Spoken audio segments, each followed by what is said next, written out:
जय हिंद। हम लोग पिछले वीडियो में खिलजी वंश से संबंधित देखे थे। तो खिलजी वंश का अंतिम जो शासक था वो था खुसरो खां, जो कि मुबारक खिलजी का हत्या करके दिल्ली की गद्दी पर बैठा था। अब खुसरो खां को गयासुद्दीन तुगलक 5 सितंबर 1320 को खुसरो खां को पराजित करके तुगलक गाजी गयासुद्दीन तुगलक के नाम से 8 सितंबर 1320 को दिल्ली के सिंहासन पर बैठता है।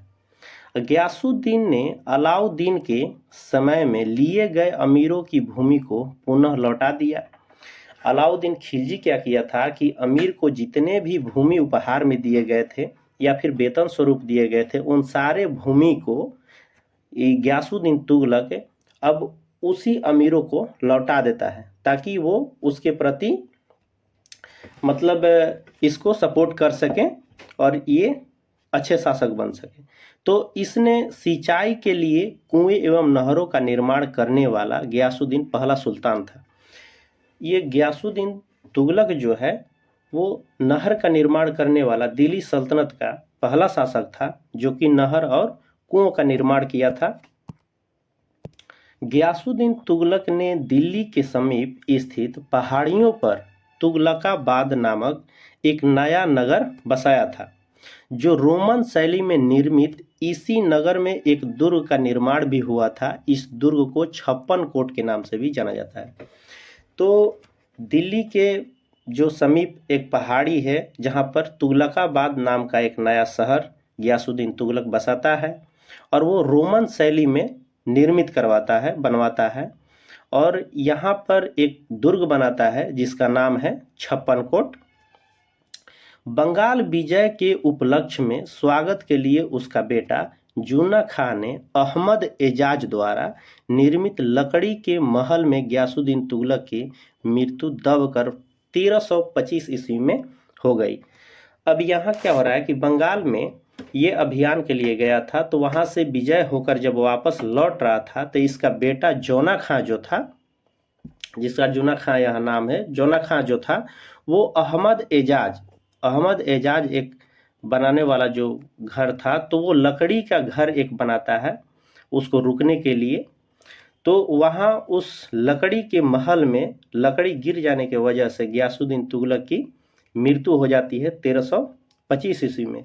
अब यहाँ से गयासुद्दीन तुगलक की जो है शासन समाप्त हो जाता है। अब आता है मोहम्मद बिन तुगलक। तो मोहम्मद बिन तुगलक का शासनकाल 1325 से 1351 के बीच चलता है। गयासुद्दीन के बाद उलुग खां या जूना खां महमूद बिन तुगलक के नाम से 1325 में दिल्ली के गद्दी पर बैठता है। महमूद बिन तुगलक मध्यकालीन सभी सुल्तानों में सर्वाधिक शिक्षित, विद्वान एवं योग्य व्यक्ति था। अब महमूद बिन तुगलक जो था वो जितने भी दिल्ली सल्तनत में शासक बने उनमें सबसे ज़्यादा पढ़ा लिखा इंसान था और विद्वान योग्य व्यक्ति भी था। महमूद बिन तुगलक को अपनी सनक भरी योजनाओं, क्रूर कृत्यों, दूसरों के सुख दुख के प्रति उपेक्षा भाव रखने के कारण स्वप्नशील, पागल और रक्त पिपासु कहा गया। इसके साथ होता ये था कि था तो दूरदर्शी, दूर को सोचता था, लेकिन इसको उल्टा हो जाता था। जो भी काम करता था वो उल्टा हो जाता था, जिससे पब्लिक यहाँ के परेशान होती थी। और इसके कारण यहाँ पर कहा गया कि ये स्वप्नशील आदमी है, पागल है, रक्त पिपासु है। इसकी कारण जानेंगे कि क्यों ये सब हो रहा था, इसने क्या कर रहा था ऐसा कि इसको लोग ऐसा बोलते थे। तो आगे देखते हैं कि महमूद बिन तुगलक ने कृषि के विकास के लिए अमीर कोही नामक एक विभाग की स्थापना की। तो कृषि के विकास किया जाए इसके लिए अमीर कोही नामक विभाग बनाता है, जिसमें तबाकी ऋण देता है, जो किसानों को अग्रिम ऋण दिया जाता है ताकि किसान अपना खेती कर सके। महमूद बिन तुगलक ने अपनी राजधानी दिल्ली से देवगिरी स्थानांतरित की और इसका नाम दौलताबाद रखा। तो महमूद बिन तुगलक जो है दिल्ली से अपने राजधानी हटा करके देवगिरी कर देता है और उसका नाम दौलताबाद रखता है। महमूद बिन तुगलक अपने प्रत्येक मलिक के सम्मान में 2 पोशाक दिया करता था। अब महमूद बिन तुगलक जो है वो जो मलिक हुआ करते थे उनको 2 पोशाक देता था, एक ठंडी में और एक गर्मी में, एक जाड़े में और दूसरा गर्मी में। कहा जाता है कि डाक प्रबंधनों के द्वारा महमूद बिन तुगलक के लिए ताजे फल जो खुरासान से आते थे और पीने के लिए गंगाजल मंगवाया जाता था। तो इससे स्पष्ट होता है कि डाक प्रथा का प्रचलन भी महमूद बिन तुगलक ने करवाया था। महमूद बिन तुगलक होली में भाग लेने वाला पहला सुल्तान बना था। तो ये महमूद बिन तुगलक जो है वो होली में भी भाग लिया। ये पहला सुल्तान था दिल्ली सल्तनत का जिसने होली में पहली बार भाग लिया। इसने दिल्ली में जहांपनाह नगर की स्थापना की। तो यहाँ ध्यान देंगे कि मोहम्मद बिन तुगलक जो है वो जहांपनाह नगर की स्थापना करता है और तुगलकाबाद एक नगर का स्थापना करता है, वो करता है गयासुद्दीन तुगलक।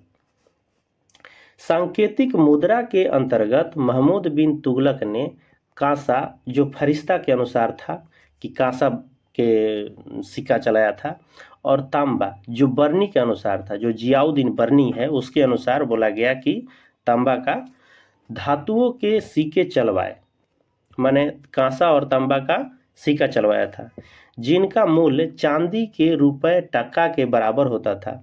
यहाँ पर हुआ ऐसा था कि जब चांदी का रेट बढ़ने लगा और यहाँ पे चांदी का जो था अभाव हो गया था वैश्विक स्तर पर, तो इसने क्या किया मोहम्मद बिन तुगलक ने कि तांबा और कांसा का चांदी के मूल्य के बराबर कर दिया और कांसा तांबा सिक्का के रूप में चलवा दिया था। और वहाँ के पब्लिक भी इतनी चालाक निकली कि घर में ही टकसाल बनाना शुरू कर दिया, जिसके वजह से बहुत सारे तांबे और कांसे के सिक्के मार्केट में आ गए, जिससे इसको बहुत भारी नुकसान हुआ। एडवर्ड थॉमस ने महमूद बिन तुगलक को प्रिंस ऑफ मनियर्स की संज्ञा दी। कौन दिया है? Edward Thomas. एडवर्ड थॉमस नाम के जो अंग्रेज है वो महमूद बिन तुगलक को प्रिंस ऑफ मनियर्स की संज्ञा दिया है। सांकेतिक मुद्रा का प्रयोग चीन के कबूलई खां एवं ईरान के गजन खां एक मंगोल शासक ने भी किया था। इससे पहले जो सांकेतिक मुद्रा हुआ था वो सांकेतिक मुद्रा को चीन के कबूलई खान भी और ईरान के गजन खां भी शासक इसे चलाया था। आगे देखते हैं कि महमूद बिन तुगलक ने जीन प्रभु सूरी नामक जैन साधु को अपने दरबार में बुला करके सम्मान दिया था। ये जीन प्रभु सूरी जो है एक जैन साधु थे जिनको बुला करके अपने यहाँ सम्मान दिया था और इनको कुछ भूमि भी दान की थी। मोरक्को यात्री जो अफ्रीका का रहने वाला था, मोरक्को यात्री इब्न बतूता लगभग 1333 ईस्वी में भारत आया था। तो इब्न बतूता के विषय में आप लोगों ने सुना होगा। इब्न बतूता मोरक्को के यात्री था जो कि मोहम्मद बिन तुगलक के दरबार में आया था 1333 ईस्वी में। सुल्तान ने इसे दिल्ली का काजी नियुक्त किया। अभी इब्न बतूता जो था वो बहुत ही काबिल इंसान था, काबिल चालाक था। तो इसकी काबिलियत के वजह से इसे दिल्ली का काजी नियुक्त कर दिया और 1342 ईस्वी में सुल्तान ने इसे अपने राजदूत के रूप में चीन भेज दिया। और 1342 ईस्वी में क्या किया कि अपना राजदूत बना करके उसको चाइना भेज दिया। इब्न बतूता की पुस्तक रेहला में महमूद तुगलक के समय की घटनाओं का वर्णन है। अगर मोहम्मद बिन तुगलक के विषय में जानकारी चाहिए तो रेहला पुस्तक जो है इसके विषय में विस्तृत जानकारी दिया है कि मोहम्मद बिन तुगलक के समय में क्या क्या हुआ करता था। इसने पुस्तक में विदेशी व्यापारियों के आवागमन, डाक चौकियों की स्थापना यानी डाक व्यवस्था एवं गुप्तचर व्यवस्था के बारे में बहुत विस्तृत जानकारी दिया हुआ है। इसने नगाड़ों की भारी ध्वनि के बीच एक स्त्री को सती होने के दृश्य का वर्णन किया है। अब ये अपने बुक में क्या किया है, किताब में, कि भारी ध्वनि के साथ जो नगाड़ा होता है तो उसमें चित्रित किया है कि नगाड़े लोग बजा रहे हैं, बहुत सारी ध्वनियाँ निकल रही हैं और इसी के बीच एक स्त्री जो है उसको सती बनाया जा रहा है। जैसा कि पुरुष जब मर जाते हैं तो उसकी वाइफ को उसके साथ जिंदा ही जला दिया जाता था, तो उसका चित्रण इस किताब में किया गया है। इसके कथानुसार सती होने के लिए सुल्तान से अनुमति लेनी पड़ती थी। अब यहाँ पर बोल रहा है कि जो भी सती होना चाहती है महिला, तो उसको पहले सुल्तान से अनुमति लेनी पड़ती थी, तब वो जाकर के सती हो सकती है। महमूद तुगलक के समय जिया नकशबी पहला व्यक्ति था जिसने संस्कृत कथाओं की एक श्रृंखला का फारसी में अनुवाद किया था। तो महमूद तुगलक के समय में नाम है जिया नकशबी। ये जो था वो संस्कृत भाषा में संस्कृत भाषा के एक कथा था, उस सीरीज को फारसी में अनुवाद किया था।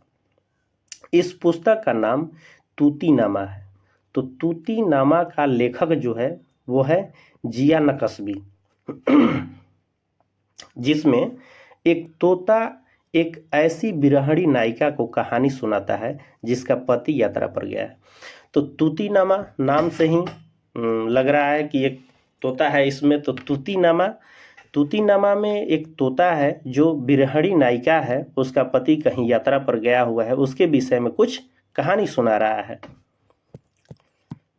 आगे देखते हैं कि महमूद बिन तुगलक की मृत्यु 20 मार्च 1351 ईस्वी को सिंध जाते समय थट्टा के निकट गोडाल में हो गई।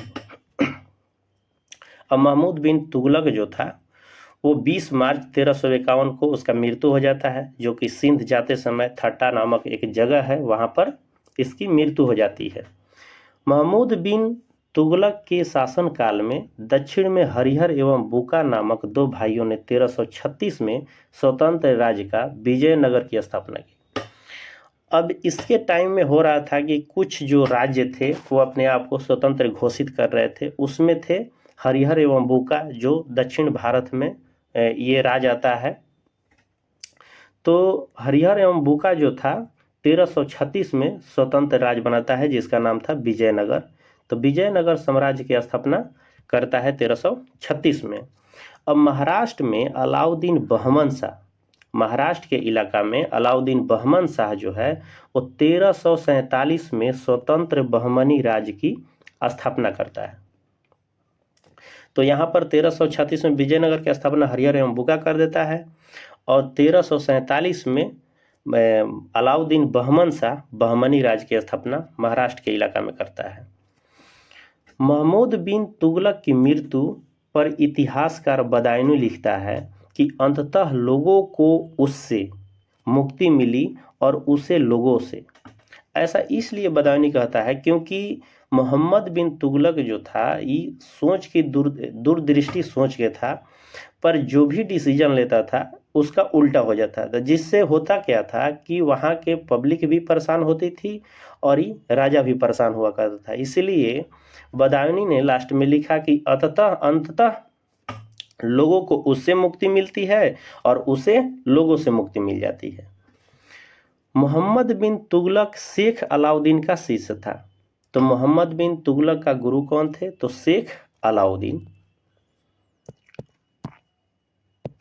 वह सल्तनत का पहला शासक था जो अजमेर में शेख मोइनुद्दीन चिश्ती की दरगाह, बहराइच में सलार मसूद गाजी के मकबरे में गया।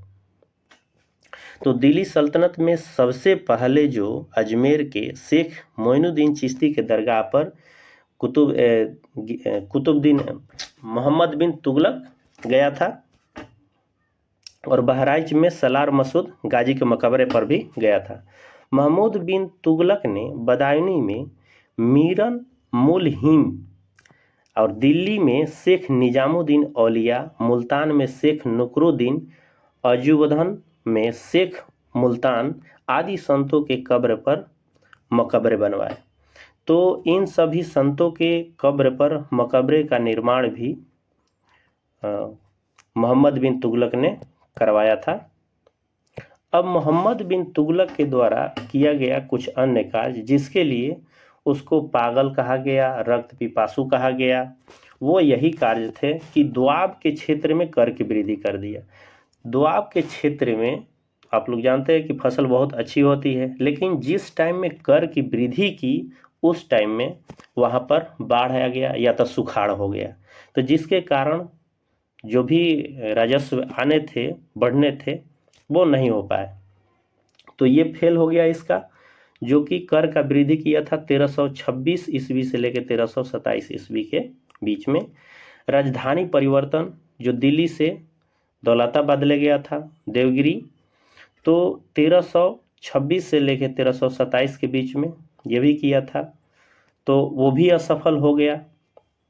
सांकेतिक मुद्रा का प्रचलन जो किया था, जो कि तांबा और कांसा का चांदी के वैल्यू के बराबर उसको वैल्यू दिया था, तो गांव घर में टकसाल ही बनाना वहाँ पर पब्लिक शुरू कर दी, जिसके वजह से संख्या में अधिक होने लगा, सिक्का की संख्या बढ़ने लगी और इसका मूल्य घटने लगा। तो खुरासान का अभियान 1332 से लेकर 1333 ईस्वी के बीच हुआ था। इसमें क्या किया था कि पहले से ही सैनिकों को तनख्वाह दे दिया था, और जब अभियान के लिए तैयार, इसको 1 साल पहले ही खरीद लिया गया था सैनिकों को जाने के लिए, तो वो खुरासान का अभियान जो था वो भी असफल हो गया, नहीं जा पाया वहाँ पर। उसी तरह कराचील का भी अभियान हुआ, पहले ही सैनिक को खरीद लिया लेकिन नहीं लेके जा पाया वहाँ पर। तो इस तरह से उसकी जितनी भी योजनाएं थे सारे असफल रहे, जिसके कारण उसको पागल कहा गया।